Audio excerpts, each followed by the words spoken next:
So, I want to talk about hustle culture. Is this a bad thing? Is this actually toxic? Let's break this open.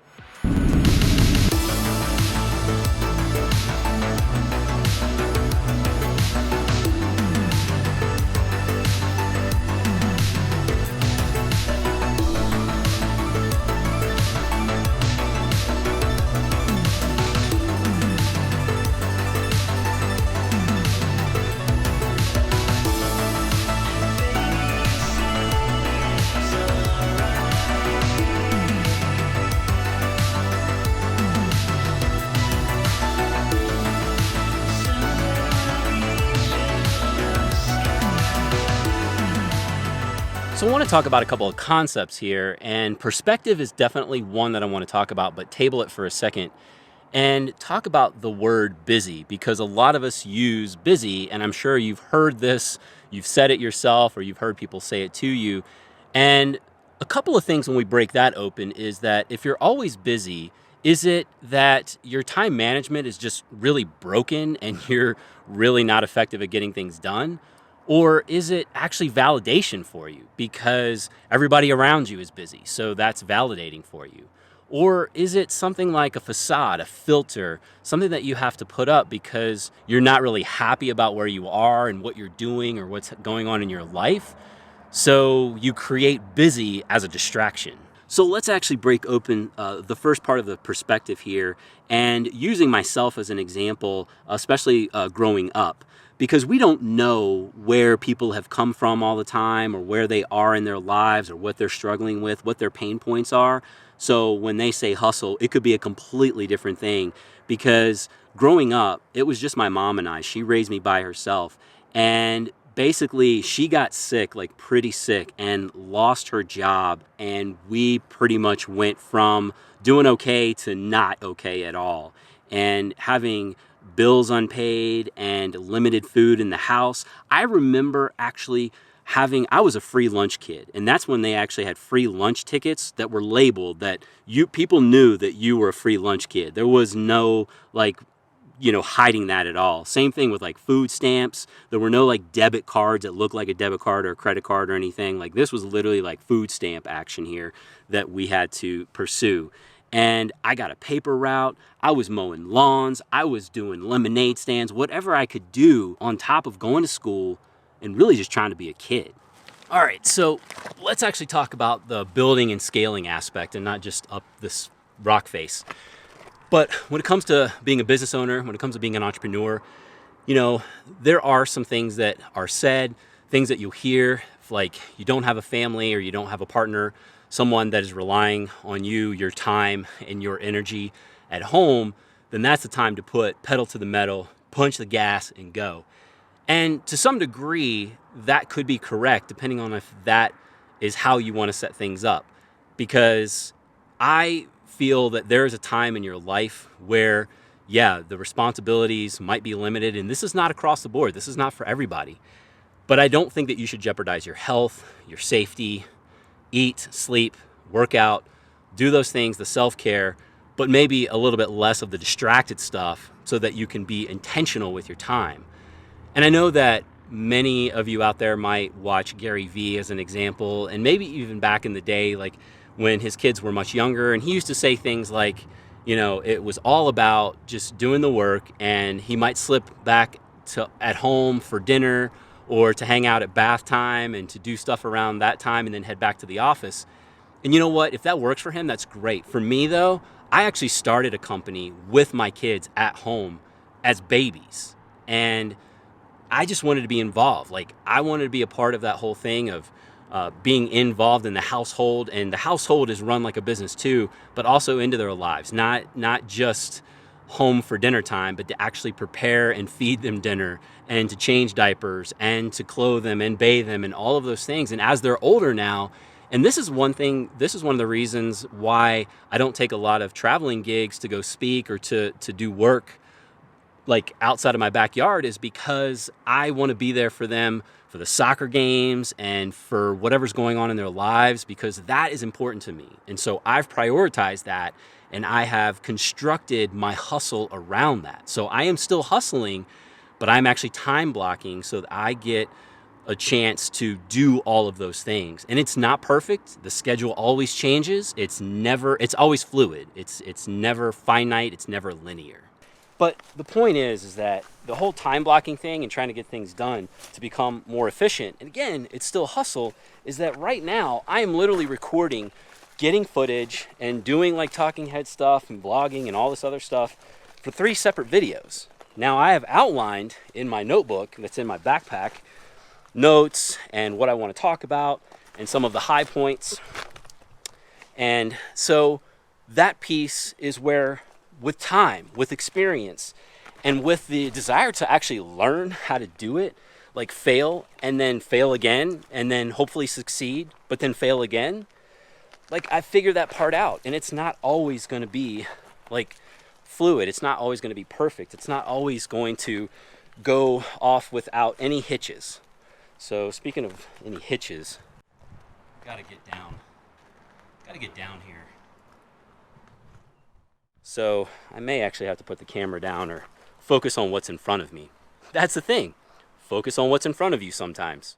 All right, so this thought actually jumped in my head, and so I'm stationary, but I wanted to get this point across. And that is borrowing time. And sometimes you actually have to borrow time, but what you also have to do is make sure that you're putting that back.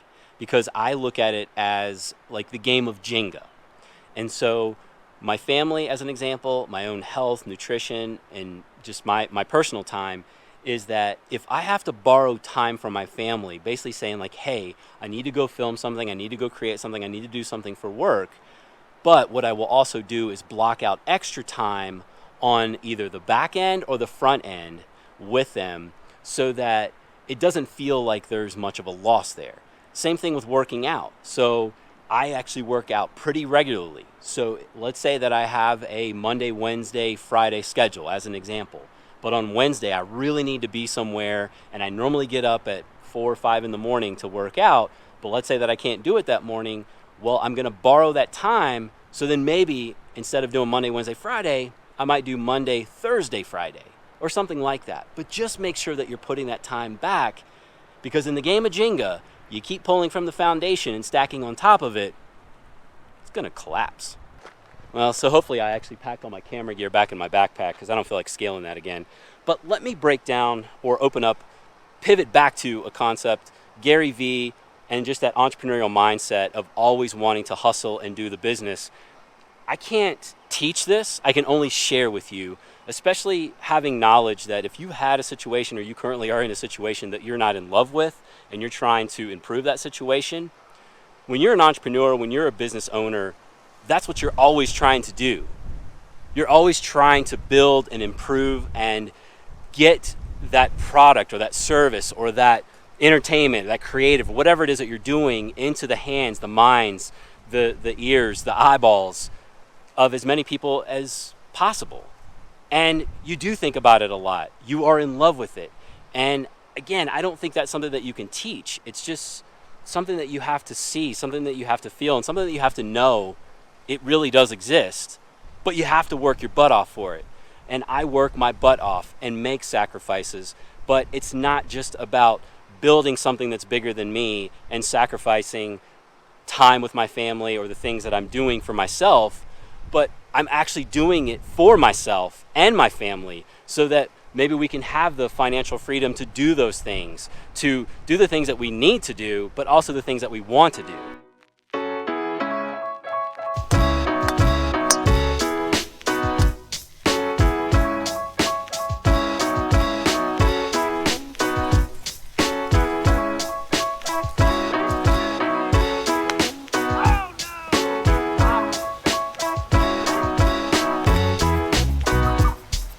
So we actually realized that, what was it? The same date 2 years ago that we were here and we filmed, well, I think the vlog, what was it called? Tiger in the Woods. I don't know if I've changed the title of that vlog since then. Did you upload it the day that we... I don't know if I uploaded the same day, but it's actually pretty cool that we came here sort of impromptu. It was like a last minute thing. I had some cancellations of meetings. So instead of shifting more meetings in there, decided to actually hang out with these guys. So Wait, I just, 2 years ago? yeah, so I think, no, I mean, I had meetings shifted today. Oh. and like I had some meetings that needed to be moved, and so then I just decided upon myself to take advantage of having an open slot and putting you guys in there.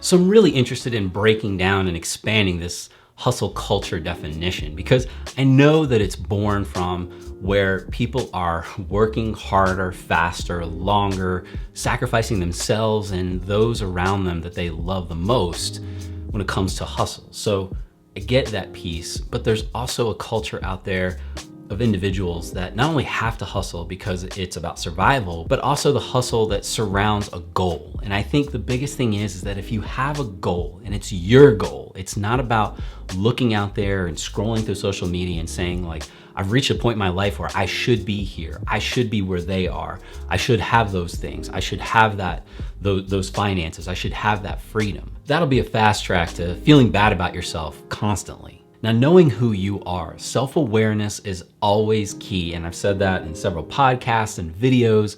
And I will tell you that knowing your limits, how you're designed, how you're built, because the way that I'm designed, built, trained, experienced, failed, succeeded, and all of those things, I am very clued in to knowing when I'm falling short, when I'm not enough or doing enough, or being the best that I can possibly be. Having that routine, blocking out time to do meaningful work and meaningful things, and not having a to-do list that is like 25 or 30 things long. That's not a to-do list. Narrow that down to like 3 or 4 things that mean the most, that you really need to be focused on, and doing that, and then chipping away and saying, okay, those things are done, and then the next day or the next block of time, these are the next 3 things that I'm gonna do. Being intentional and being concise when you're all in. And it's not gonna be fluid, things are gonna happen.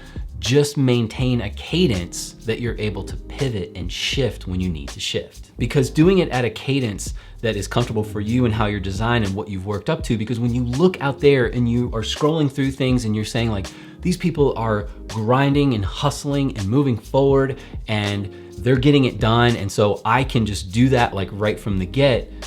The backstory likely is that these people have trained and failed several times to get to where it is that they are. Just knowing that there's a process involved and there's a lot of hard work when it comes to that. For you to say you may not be an athlete, you may not be a runner, and to look at someone and say like, well, I'm gonna go out and run. I'm just gonna go do it. I'm put the shoes on, I'm gonna go out and run. And that's great if it's a goal for you to build up to something, but for you to think that you can keep up with someone who's been running for years, that is like a really fast way to just peter out really quickly and be frustrated and say like, okay, that was not good. And self-assessing, knowing that doing the harder thing, doing the hardest thing, and failing several times, but then eventually succeeding, I do find the most satisfaction for me personally. But for you, it may be something completely different, and that's okay. The step forward is sometimes the hardest for people. Yesterday was yesterday. That's who I'm comparing myself to. And today is where I am. And even if yesterday was a little bit better, figuring out what was different about yesterday so that I can move forward to be even better than I was. Wanting to encourage you to go out there and do those things that matter. Keep rocking those faces. I know this is a little bit different than my norm, but I know that there is a community here of people that are just trying to build and scale something that means something more to them and maybe more to those around them, and they may not understand you, and I totally get it, but just make sure to put that time in on them as well and yourselves, because if you're not sustaining yourself, then you're not gonna be able to sustain whatever it is that you're trying to build. Go out there and do it, and I'll catch you on the next one.